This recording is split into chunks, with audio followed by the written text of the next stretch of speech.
नमस्कार दोस्तों, हमारे YouTube चैनल में आपका स्वागत है। आज हम इस वीडियो में हम आपके लिए राजस्थान जीके के कुछ महत्वपूर्ण प्रश्न लेके आए हैं जो आपके पशु परिचर की एग्जाम लगेगी उसके लिए बहुत ही महत्वपूर्ण है। और जिसने अभी तक चैनल को सब्सक्राइब नहीं किया है वो चैनल को सब्सक्राइब कर दे और वीडियो को भी लाइक कर देना। तो देखते हैं पहला प्रश्न। बिजोलिया शिलालेख किसने उत्कीर्ण करवाया था? जो बिजोलिया शिलालेख है वह किसने उत्कीर्ण करवाया था? ऑप्शन है लोलाक ने, चित्रांगन मौर्य ने, रुद्रदामन ने या इनमें से कोई नहीं। तो इसका सही आंसर कौन सा हो जाएगा? A option. किसने करवाया था? लोलाक ने। अगला प्रश्न देखो। भारत का पहला संस्कृत अभिलेख है, जो भारत का पहला संस्कृत अभिलेख है वह कौन सा है? तो ऑप्शन है बडली, गोसुंडी, मानमोरी और जूनागढ़। तो इसका सही आंसर कौन सा हो जाएगा? B option. कौन सा है? गोसुंडी अभिलेख है जो भारत का पहला संस्कृत अभिलेख है और उसकी लिपि कौन सी है? ब्राह्मी लिपि है। आपको ये भी ध्यान में रखना है कि गोसुंडी अभिलेख है उसकी लिपि कौन सी है? तो ब्राह्मी लिपि है। अगला प्रश्न देखो। चित्तौड़गढ़ दुर्ग के निर्माण का प्रमाण कौन सा अभिलेख देता है? जो चित्तौड़गढ़ दुर्ग है उसके निर्माण का प्रमाण कौन सा अभिलेख देता है?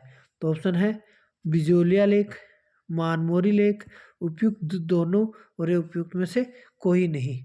तो इसका सही आंसर हो जाएगा बी ऑप्शन। कौन सा? मानमोरी अभिलेख यह चित्तौड़गढ़ दुर्ग के निर्माण का प्रमाण देता है। ठीक है। अगला प्रश्न देखो। राजस्थान का सबसे प्राचीन अभिलेख है, जो राजस्थान का सबसे प्राचीन अभिलेख है वो कौन सा है? तो ऑप्शन दे रखे हैं बडली का अभिलेख, गोसुंडी का अभिलेख, मानमोरी का अभिलेख और जूनागढ़ का अभिलेख। तो इसका सही आंसर कौन सा हो जाएगा? A option. कौन सा है? बडली का अभिलेख है जो सबसे पुराना है और बडली का अभिलेख कहाँ पर है? अजमेर में स्थित है। कहाँ पर? अजमेर में। आपको ये भी ध्यान में रखना है कि बडली का अभिलेख कहाँ है? तो यह है अजमेर में। अगला प्रश्न देखो। चिरवा के लेख की रचना किसने की थी? जो चिरवा है उस लेख की रचना किसने की थी? तो ऑप्शन है भुवन सिंह, रत्न प्रभुसूरी, परमेश्वर चंद्र और समर सिंह ने। तो इसका सही आंसर कौन सा हो जाएगा? B option. किसने की थी? रत्न प्रभुसूरी ने चिरवा के लेख की रचना की थी। अगला प्रश्न देखो। नांदा यूप लेख किस स्थान पर है? जो नांदा यूप लेख है वह किस स्थान पर है? ऑप्शन है जोधपुर में, भीलवाड़ा में, जयपुर में और मेवाड़ में। तो इसका सही आंसर कौन सा हो जाएगा? B option. कहाँ पर स्थित है? भीलवाड़ा में। अगला प्रश्न देखो। कुंभलगढ़ की प्रशस्ति में कुल कितने श्लोक हैं? जो कुंभलगढ़ प्रशस्ति है उसमें कुल कितने श्लोक हैं? तो ऑप्शन है 65, 111, 101 और 64। तो इसका सही आंसर कौन सा हो जाएगा? D option. कितने हैं? 64 कुल श्लोक है कुंभलगढ़ प्रशस्ति में। ठीक है। अगला प्रश्न देखो। वेद शर्मा द्वारा कौन सा लेख रचित है?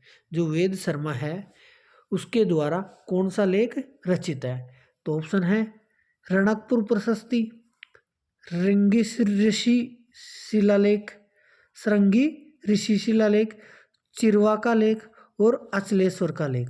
तो इसका सही आंसर कौन सा हो जाएगा? D option. कौन सा जाएगा? D option.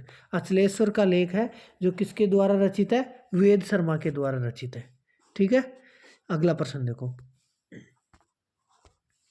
किस प्रशस्ति में आबू के शासक वास्तुपाल और तेजपाल के वंशज का वर्णन मिलता है? जो आबू के शासक है वास्तुपाल और तेजपाल, उस वंशज का वर्णन किस प्रशस्ति में मिलता है? तो ऑप्शन है सूंडा पर्वत में, नादेशमा में, लून वसही में और अचलेश्वर में। तो इसका सही आंसर कौन सा हो जाएगा? C option. किस में मिलता है? लून वसही में मिलता है। किसका शासक का वर्णन मिलता है? आबू के शासकों का। किस किस का? वास्तुपाल और तेजपाल के वंशज का मिलता है। ये भी आपको ध्यान में रखना है। ठीक है। अगला प्रश्न देखो। मोहम्मद बिन कासिम किस शासकों के सिक्के पर अंकित था? तो किस शासकों के सिक्के पर मोहम्मद बिन कासिम थे? तो ऑप्शन है मेवाड़ में, ढूंढाड़ में, गुर्जर प्रतिहार में और चौहान में। तो इसका सही आंसर हो जाएगा डी ऑप्शन। कौन से में? चौहान में। अगला प्रश्न देखो, अश्वमेध यज्ञ का प्रमाण कौन सा अभिलेख देता है?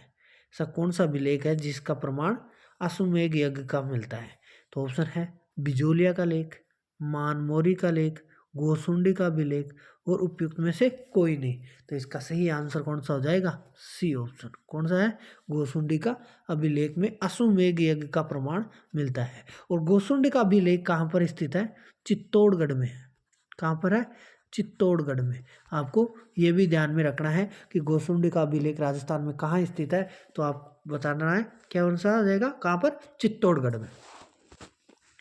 अगला प्रश्न देखो, मोटा राजा उदय सिंह ने अपनी पुत्री जगत गोसाई का विवाह किसके साथ किया था?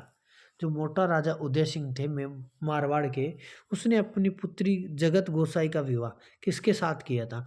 तो ऑप्शन है शाहजहां के साथ, औरंगजेब के साथ, जहांगीर के साथ और अकबर के साथ। तो इसका सही आंसर हो जाएगा ए ऑप्शन। किसके साथ किया था? शाहजहां के साथ। अगला प्रश्न देखो, अकबर के प्रथम आक्रमण में कौन शाही सेनापति था? जो अकबर ने सर्वप्रथम आक्रमण किया था उसमें कौन शाही सेनापति था? तो ऑप्शन है हुसैन मिर्जा खां, हुसैन मोहम्मद खां, हुसैन कुली खां और हुसैन बख्तर खां।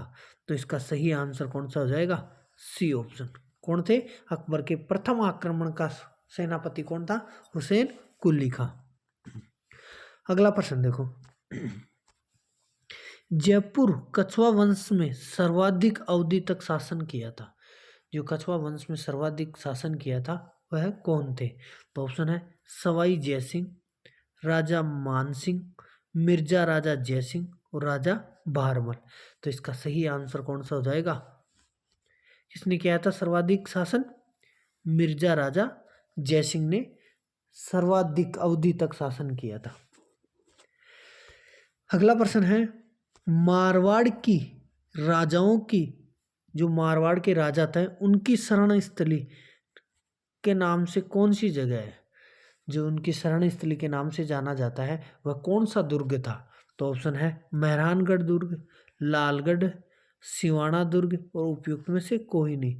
तो इसका सही आंसर कौन सा हो जाएगा? C option. कौन सा था?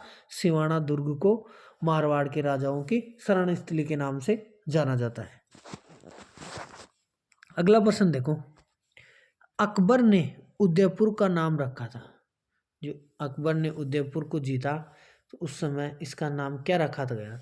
तो ऑप्शन है मोमिनाबाद, खेराबाद, मोहम्मदाबाद और खिजराबाद। तो इसका सही आंसर कौन सा हो जाएगा? C option. क्या रखा था? मोहम्मदाबाद। अकबर ने उदयपुर का क्या नाम रखा था? मोहम्मदाबाद रखा था। अगला प्रश्न है, जोधपुर के प्रथम शासक जिसने अकबर की अधीनता स्वीकार की थी। जो अकबर की अधीनता स्वीकार की थी वो जोधपुर का प्रथम शासक कौन था? तो ऑप्शन है राव मालदेव, गोगाजी, मोटा राजा राव उदय सिंह और राव रणमल। तो इसका सही आंसर हो जाएगा सी ऑप्शन। किसने की थी सर्वप्रथम अधीनता स्वीकार जोधपुर के शासकों में? तो मोटा राजा राव उदय सिंह ने। अगला प्रश्न देखो,